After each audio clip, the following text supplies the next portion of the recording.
Bupati Aceh Barat Haji Ramli MS menyerahkan masker kain tahap kedua kepada para camat untuk dibagikan kepada masyarakat yang berlangsung di Posko Inti Gugus Tugas COVID-19 Aceh Barat, Kamis 14 Mei 2020.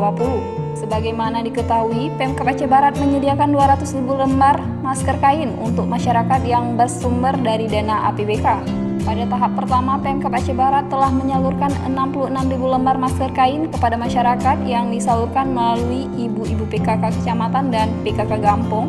Sedangkan untuk tahap kedua ini, masker kain yang disalurkan kepada masyarakat berjumlah 74.600 lembar, sedangkan sisanya akan dibagikan pada tahap selanjutnya. Selain itu, Bupati juga meminta agar masker tersebut dapat diberikan secara merata ke seluruh masyarakat di 12 kecamatan dalam Kabupaten Aceh Barat.